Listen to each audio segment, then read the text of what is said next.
Good morning, everybody. Bringing in our buddy here.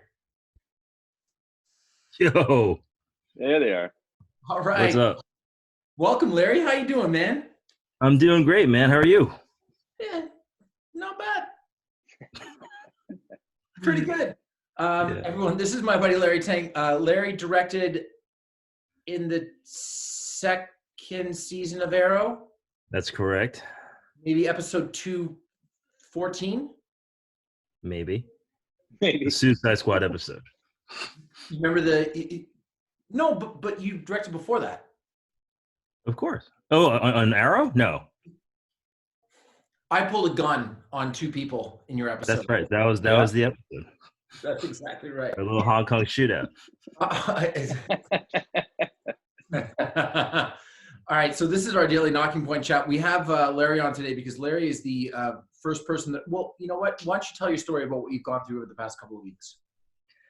Well, I was set to shoot a pilot in Atlanta for the CW, and the day before I left to come back home to Los Angeles, me and a group of literally 6 people decided just to have some pizza at my place to say goodbye. And that night, I was exposed to COVID-19. Apparently, the next day, one of the girls in our group tested positive, was feeling symptoms, went to get a test, received word a week later that she tested positive for COVID. Another friend of mine that Wednesday, this was on a Monday, the pizza party. Tuesday, she got symptoms. Wednesday, my buddy Michael got symptoms. I got symptoms at the end of the day on Thursday. And then we had a 4th person from that group had symptoms the following Monday. Yeah. So for me, it was 12 days of fever, fighting the chills. When I first had symptoms, I was just feeling, I felt the tickle in my throat, called my girlfriend right before I got home. And I said, you know what, something feels off. And we slept in separate rooms. Mm-hmm. When I woke up, I had a fever, I had chills, I had aches. I had a slight cough, but nothing major. Breathing was fine. And for the first 6 days, the thing I was really battling were the chills and these massive headaches that were just excruciating. It felt like shingles. If you guys ever had that, it just felt like someone was driving a nail in the back of my head. Oh my God. But once the headaches and the body aches cleared, I started suffering shortness of breath. Like literally, I would walk from my backyard to my room and I would be out of breath, which freaked me out a little bit. But as long as I stayed sort of controlled, my breathing was okay. I just couldn't really, my lung capacity was just very shallow. So that, and I was still fighting chills, and that was for another, I'd say 6 days or 7 days. And so now I'm about 9 days clear. My lung capacity is probably 85%. I've been working out a little bit, but I can tell that I'm not at 100% yet, but I feel really good. I feel like I went through this crazy cleanse. Easily lost about 12 pounds. But breathing wise, my lungs feel great for the most part. My body feels great. I feel sort of reborn. It's been really strange, but I feel really good. Well, congratulations for pulling through it, man. Yeah, thanks. My girlfriend just cleared it yesterday. So wow. We're both hopefully immune, which would be awesome. It's a great gift to have. Sure. I walk into Ralph's and I feel invincible. I can touch everything. So how about your sense of smell and taste? Did that ever go away? Yeah, man, I totally lost that. Everything got really salty. I remember feeling my appetite finally came back day 9 or day 10. And I was like, you know what? We're going to celebrate. I'm going to order Shake Shack. And it was the saltiest thing I ever had. And I just couldn't finish it. I literally had 4 bites and I just chucked it. Wow. So yeah, I definitely suffered through that as well. And my girlfriend, that's her first symptom, was she lost her sense of taste. You mentioned actually that because your update that you put on Facebook was the first person that that I knew that had tested positive. I've since come to know a couple more, but you mentioned that you would drink warm water. Yeah. A friend of mine, his father's a holistic doctor, and I just called him. I was sort of grasping for anything. He suggested I take this vitamin C called Kamo Kamo, which is the most pure version of vitamin C that you can take. So I was taking like 3 tablespoons of that a day, along with this vitamin D spray. And then he just said, drink lots of warm water. And I will say in the very beginning, it helped, or just, you know, the heat battles the virus, right? Which is why you get a fever. So anything I think you're doing that kind of helps supplement that, I think is a good thing. Well, I'm happy you're on the B side, man, because Thank you. I'd like to work together again eventually. We will, man. No, it was freaky though. I got to tell you, like, you know, they said it was about a 14-day recovery. Yeah. I remember being on day 10 and I went through this crazy like depression period because I was like, day 10, I mean, like day 14 is 4 days away. I don't see myself getting better in 4 days. And then literally from like day 12 to day 13, something just switched. Something totally turned, complete 180. And then by day 14, I literally was better. It's weird. That's wild, man. We have another friend, TJ, who had it for about a week and started feeling better. He was even texting me stupid videos, like he was just, you know, like laughing. And the very next day, he had to get rushed into urgent care and full test, you know, and he crashed from there. And his son's birthday was like a week and a half ago, and this full parade went by, right? Of like all of his buddies from school and, you know, balloons and signs and all this stuff. And I saw TJ about 40 feet from his family with his face mask on and a hood up over in the bushes, literally shivering on like day 10 too, by the way, right? So, I mean, this thing sounds like it's long, just long and brutal, right? And he almost thought he was getting better at like day 7 and he just fell off a cliff. Yeah, like I thought my breathing was totally in the clear, and then my shortness of breath hit day 6, Jesus. and it kind of freaked me out because I thought I was actually getting worse, even though other things are sort of clearing up. Yeah. Now I can speak from my girlfriend's point of view too. Like again, her first symptom was her lack of taste, but the only thing that she's suffering is shortness of breath. She never got a fever, she never got chills, she never got aches. She just got fatigue and shortness of breath, and that's all Britt got. So. You know, I do think it hits everybody differently. I mean, she was for a while we thought, oh, this is like I was self-isolating in my kids' room. I had my own bathroom, and I thought that we were really doing a good job of like avoiding each other. But she ultimately got it halfway through my recovery. But you know, I do think if you get it, you know, your body heals when you're sleeping. I think if you feel tired, give yourself into the nap. Like just sleep as much as you can, drink as much fluids as you can. Otherwise, I was taking Tylenol and Advil, you know, and that's how I sort of beat it. So I mean, the medication is as simple as that. I had a friend of mine who took the hydrochloroquine with the Z-Pack, and it worked really well for him. So I do know of a case where that really turned him around within a day. But still doing trials and all that stuff. Let's pivot for a second. What's your favorite thing about directing television? Man, it's a dream job for me, man. I wake up, I feel so lucky to be able to do this. I worked really hard to get to that point where you kind of get your first opportunity. But I love telling stories. And, you know, television is cool because every show you do, every episode you do, you get to change your style a little bit, while still bringing something that's of yourself to it. But I just love the fact that it's never boring. I love the pace. You know, we're dealing with, like, you know, nowadays $5-6 million budgets, you know, if not more on some shows. And it's, I mean, we're making like little mini movies. I mean, like the production value is crazy. Hey, Drew. Yeah. The thing that you don't know about Larry, because you've never been on set when he's directing, I've never seen anyone more calm before. Okay. Really? We could be coming up against a 14-hour day, right? And I'll never forget our first AD, Mark Bunting, on Larry's episode. It's like, again, we've got 40 minutes to finish our day, and Larry wanted a Steadicam shot, and Bunting was like, you sure we're gonna do a Steadicam here? Larry goes, yeah. Got to get the shot, man. You know, that's great. Yeah. Oh, you know, I seriously admire that. Time is currency in television. You know what I mean? Honestly, we try to keep it at 12s. But to me, how you use your time is the biggest favor you can do for yourself as a director. I mean, you know, I came up in television when like all these feature guys are transitioning into TV. I remember one of the shows I was first producing on called Medium with Patricia Arquette. Like our gaffer was Robert Zemeckis' gaffer. He worked on Back to the Future and like all these awesome movies. And like my first professional job, I worked on Titanic. I was a PA. I dropped a necklace in the water. That's my big claim to fame. Oh wow, that's 27 takes of that. But 27 takes. That's yes, great. there's into a swimming pool in Encino with two guys with 2x4s stirring the water. But no, I would say like the thing about James Cameron was like he knew everything about every single department, and I never forgot that. I was 20 years old. It was 1997, and I remember like just any chance I had to talk to somebody, whether it was a key grip or a gaffer or a camera operator, just plucking knowledge, man. Because I feel like if I can save myself 5 minutes 12 times a day, that's an hour.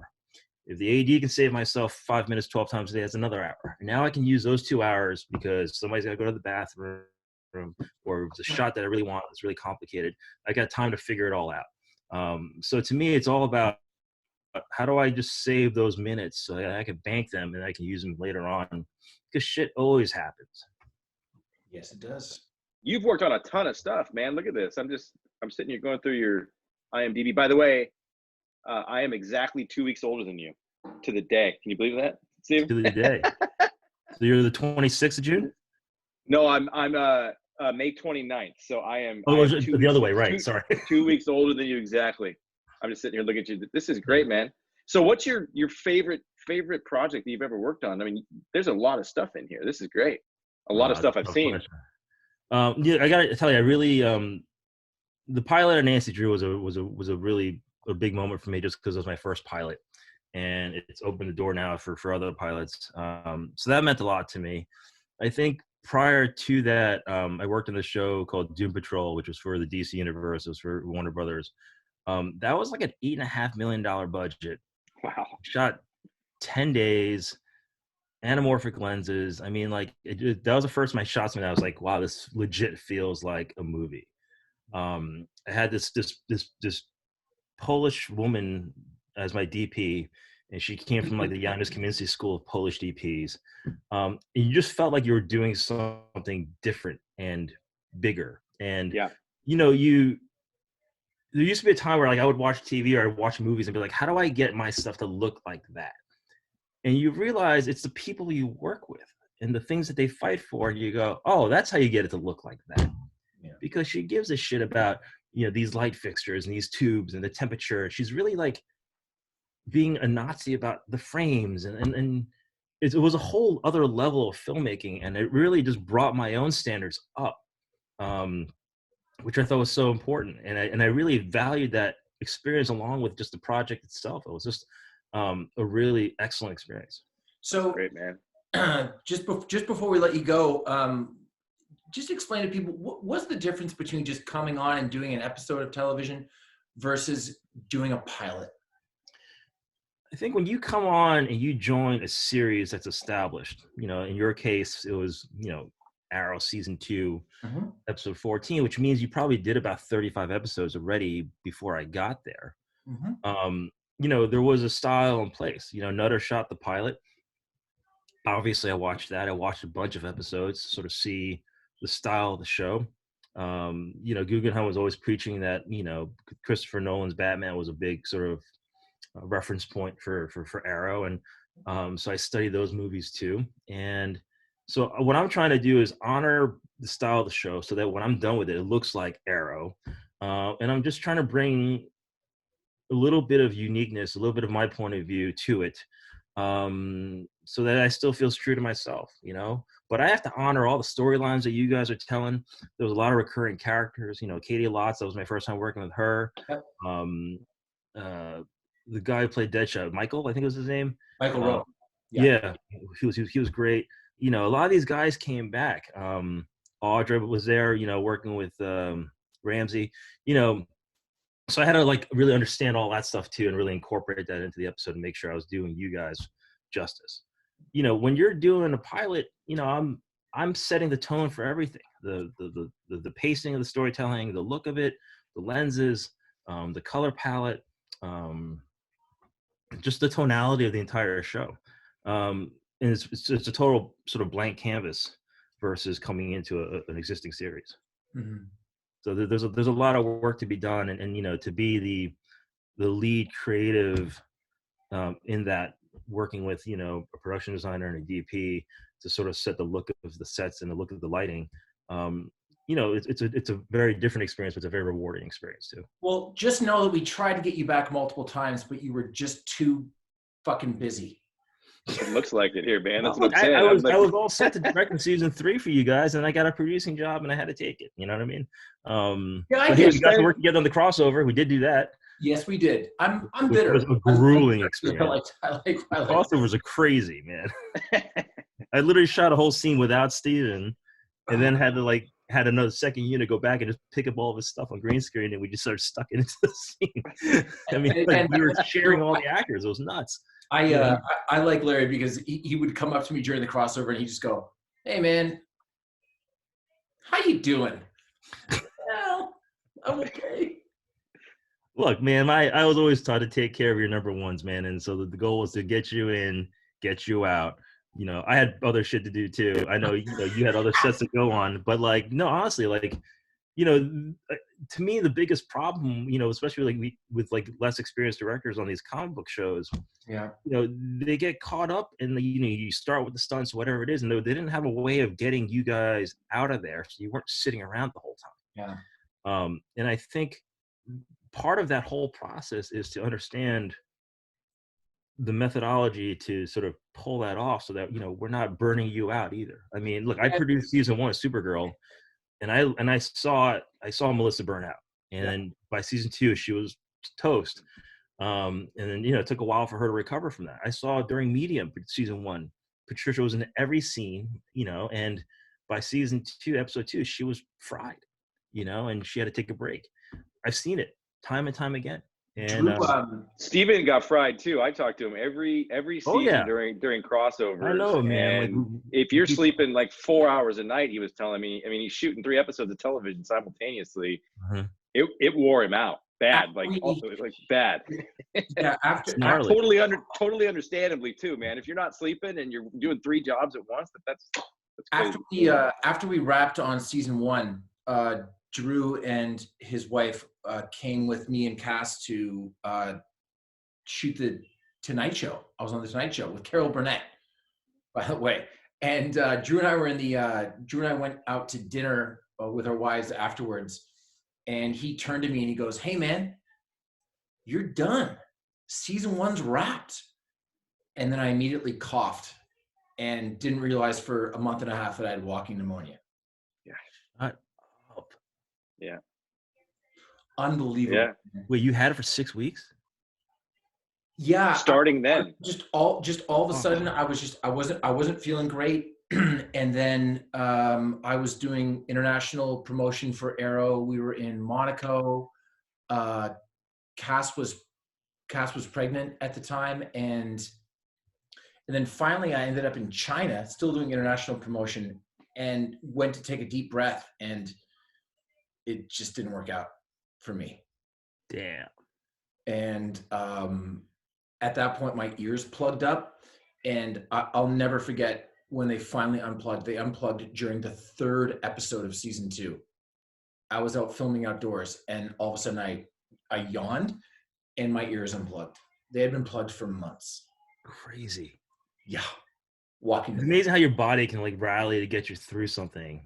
And then once you have that relief of work being over, it just is like, I'm taking over now. Yeah. That's exactly right. Taking over.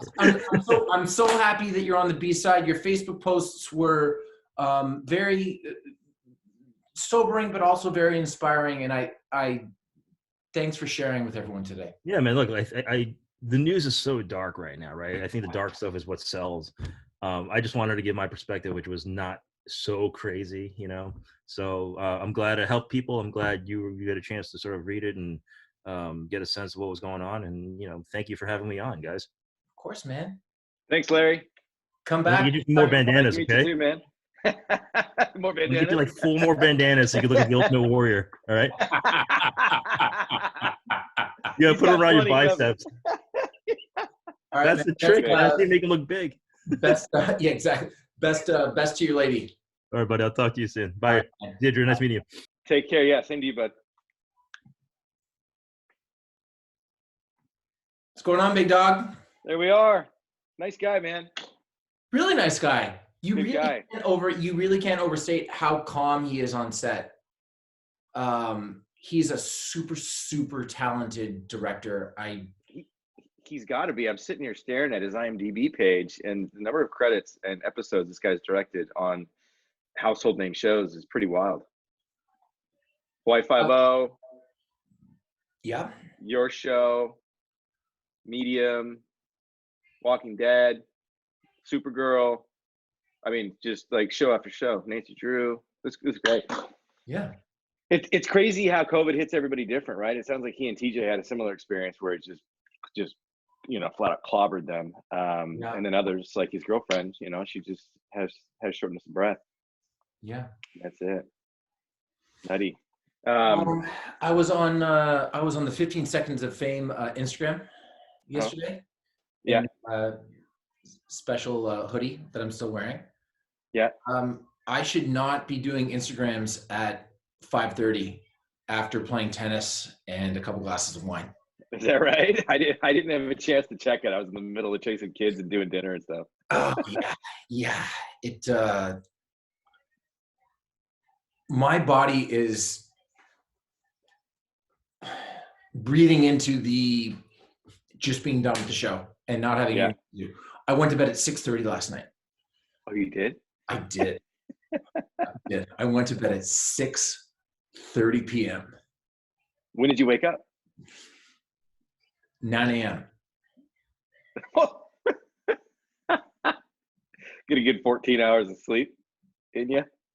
I got half that. I got 7 exactly for my sleep tracker. Oh, good. So a couple of things from yesterday. Adam, our buddy Adam from 15 Seconds of Fame did give away, giving away 10 $200 gift certificates to Nocking Point. I don't know if Zacho's put a winner in for today. You can check that as we're chatting, maybe? Yes. Yep, yes. All right, so we're going to give that away, and then we'll tell some derby stories and just some quarantine life chat. And, we're already at the 24-minute mark, so. Let's do today's winner real quick. Okay, go for the it. $100 gift card is Allison Blaskowski and her mother. Allison is a college student at the University of Minnesota, which Zacho put a note in here saying that the University of Minnesota holds an all-time record of 25 wins and 75 losses against the University of Michigan. He wanted to make that clear. Great work by the Golden Gophers. Real good work. Yeah. Allison and her mother, who's a teacher, have been sewing masks with pockets for filters for a friend to bring to the children's hospital out there. So awesome work. And Zacho will be in touch with you, Allison. Thank you. That's great. I love how he does the University of Michigan. Back in the day when I first got to know Zacho, football Sundays were at my place. We lived right around the corner from each other in Hollywood. But college football Saturday mornings were at his place. College football starts at 9 a.m. 9 a.m. And I would get a text from Zacho at like 7:05 a.m. You know what it would say? Are the beers cold or something like that? The mountains are blue. On the cans? The Coors Light cans. That's great. Man, it was so funny. Oh, it was great. And I'd bring Louis over, and Louis would almost always barf on the carpet for reasons that I don't totally understand. Always? That's funny, man. Yeah, man, college football, that's the one thing that I really hope doesn't, sports and the Olympics and the Derby and all that kind of stuff, it's all getting shifted around. Baseball's got a super late start. But college football for me is, I mean, you know this. It's like it's one of those things that I don't miss. Ever, the Cougs and every day. Every day. Apple Cup. Every Thanksgiving Apple Cup. It wasn't so good the last couple of years, but we'll see, man. They got a new coach, so we'll see what happens. Mike Leach took off, went to Mississippi State. Yeah, he did. Whatever. I'm So we'll excited see. for that. You know what? Yeah. College football will be back if for no other reason than the SEC will just be like, fuck it. We're playing. Play.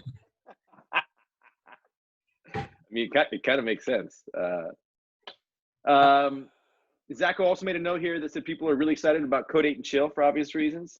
Yeah. And by the way, congrats, man. I saw that it's number 2 behind Tiger King in the U.S. Out of the fucking way, Tiger King. You've had your moment. Can we please? For like a month. It's number 1 in a bunch of different territories. It's the number 1 movie right now on Netflix. The whole thing is actually just kind of crazy. It's awesome. It's incredible, man. I had a nice chat this morning with my new boss at Stars. He just texted me and he was like, "Watched Code 8 this morning. Good work."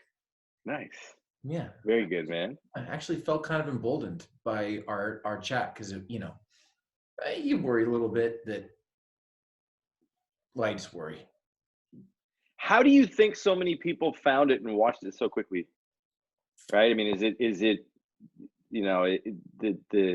the promotion from you and Robbie moved the needle to all your fans again? Do you think, or do you think it's the algorithm that is showing it to more and more people? Yeah, I mean, first of all, you've been with me traveling internationally, right? Right. Yeah. So let's talk about for a second when you and I are on the Amalfi Coast, like this southern part of Italy, and the difference between how big Aero is there versus stateside. Yeah, in Sicily, every person watches Aero. It was clear. Aero. We could literally everywhere. Yeah. Same with Tahiti. I think there were 8 channels down there on TV in Tahiti, right? And one was a CW affiliate of some sorts where they just aired all those shows, and literally every human being that we encountered, every one without exception, knew exactly Aero.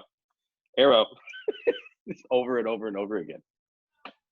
Yeah, like I'll just never forget like arriving at the Soho House in Istanbul and turning on the TV, and the channel that it was set to was just playing Aero. Really? Yeah. In Turkey. Yeah. How does your voice sound in Turkish? I'm not doing an impersonation.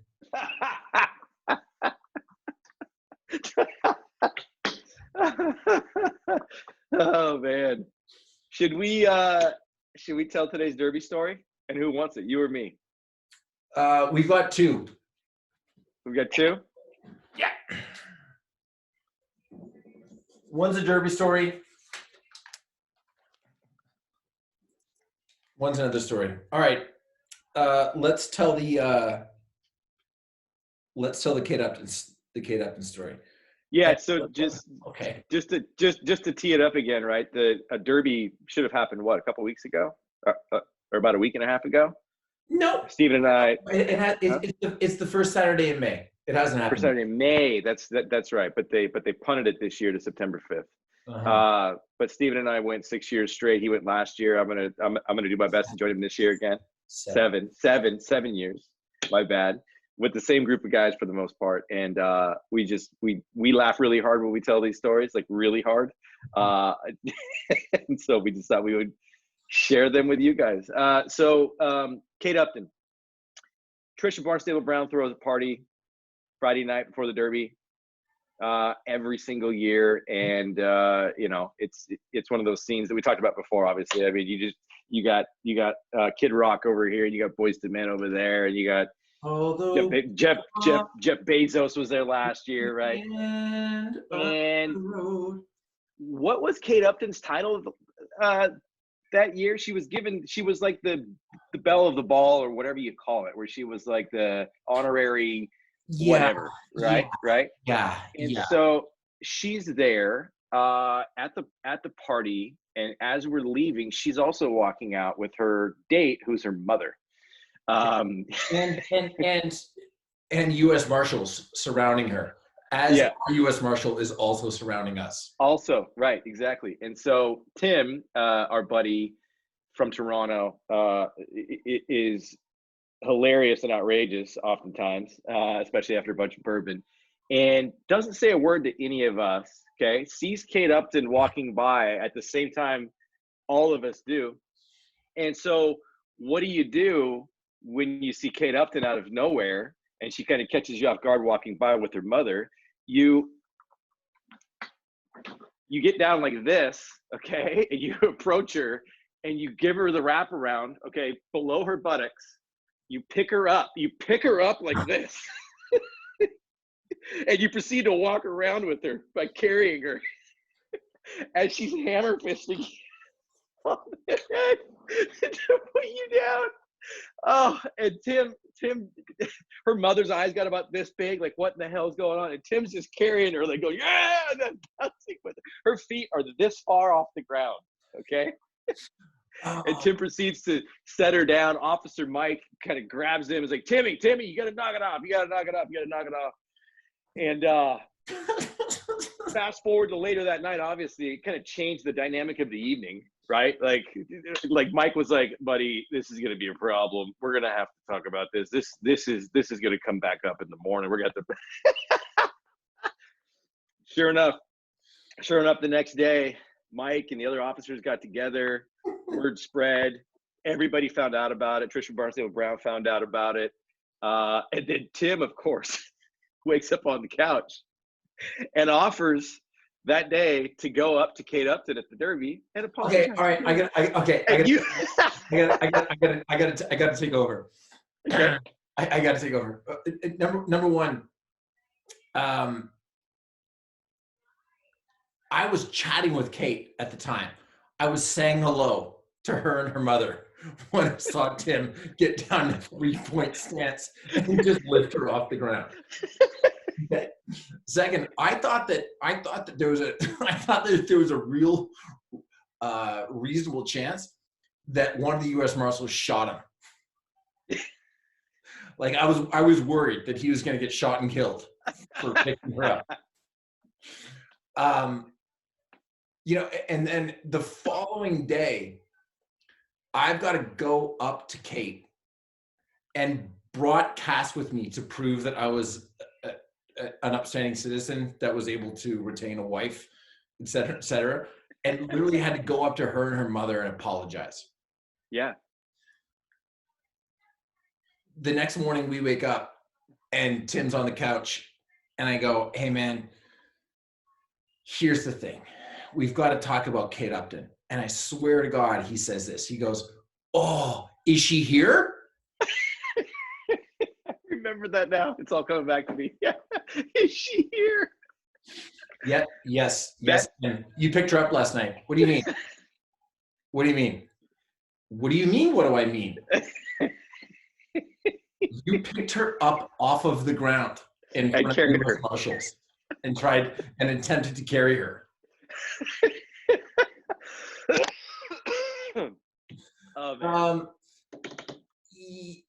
Maybe one more thing. All right. Last thing about the Kate Upton story, and then we'll talk about Strahan. I said to Tim, I'm like, look, man, here's the most important thing. We're gonna get to the Derby. We're gonna have some champagne. We're gonna have a couple of beers. You're gonna become emboldened, and you're going to want to talk to Kate to apologize. Please do not do that. Please. Promise me now. Don't even make eye contact with her. Please. Please. All right. U.S. Marshals met this morning and decided that you're not 86th. So please don't talk to her. Sure enough, get a couple of drinks in, and he goes, Steve, should I go talk with Kate? No. We talked about this. No. That's the one thing that you can't do. All right, let's chat Strahan and then we'll wrap it up. Good. You ever seen a happier guy in your entire life? No, I don't think I actually met him with you. I think that you did the show. Were you not with me? You came a different time to Live with Kelly and Michael. I did, and I don't think I had the chance. I think maybe we just popped in and said hi real quick, and Jen got to meet Kelly. Yeah. And got the photo for her mother. And then sent the photo to everyone. Yes. That is now on her mantle in Qualicum Beach. And I think I just said hi to Michael real quick, but I didn't get a chance to hang out with him. It's just based on what. So I'm doing Live with Kelly and Michael in January of 2013. In the dressing room, show goes live at 9 a.m. At 8:52 in the morning, all of a sudden, all I hear is, "Where's Stephen Amell at?" And Strahan rolls in, by the way, at 8:52 for a 9 a.m. show. Okay, starts blaring music from his dressing room. And we had been on the North Shore of Hawaii that year. And we had met a young man who had just been through some difficult times. He was a fan of Arrow, and I made my best effort to hang out with him a little bit every day. And Strahan rolls in and goes, "Hey man, that kid you met at Turtle Bay." I go, yeah. He goes, "His mom's a really good friend of mine. What you did for him was really important. If you ever need anything from me, don't hesitate to ask." And then just walked out of the room like this. Yeah, man. What are the chances? Walks like Vince McMahon. Yeah, that mother and that kid were like, what, 4 or 5 doors away from us, and they shared that pool area with us, and had no idea that friends of friends, or that it was just not just some kid that you were just being super nice to, right? It was great. It's awesome how that stuff happens. You never know. That's I think the lesson is be nice to people, because you never know.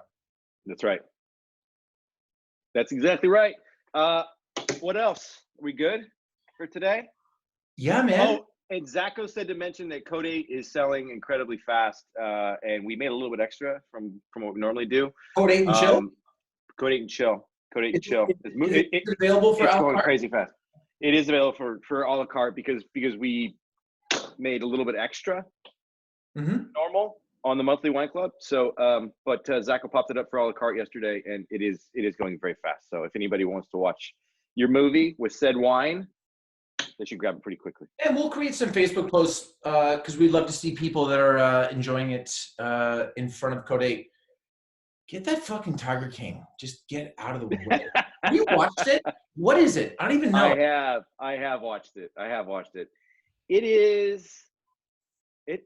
It's a train wreck, man. It's this really eccentric guy who starts this like exotic animal farm in Oklahoma, and for whatever reason, he decided to basically film himself for years. So it's all this footage that he actually shot on his own, thinking that he's this big celebrity and that people would watch this. But then turns out there are some crimes committed, and he ends up in jail. And then they make this series on Netflix that basically just tells a story of like what a crazy world and what crazy people are involved in these exotic animal farms, specifically this one. And if you watch it, you're like, man, these guys are out there. And it's like there's drugs involved, and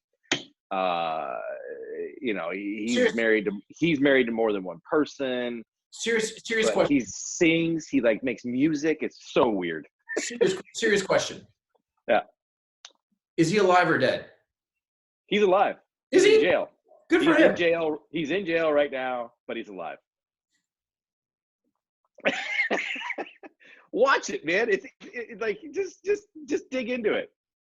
As soon as you watch the first episode, you'll be like, what is happening with all that? Like people, how do people like this even operate, man? Like just even getting your hands on all these exotic animals and tigers and putting them in like, what? How do you even get started in that? And then on top of it, you're going to be crazy eccentric and doing illegal stuff and filming it the whole time.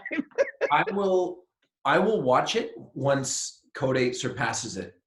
on Netflix, but not. There you go. Yeah. until- Don't watch it yet. That's right. All right, let's quickly bring in Zacho just in case we're missing anything. All right.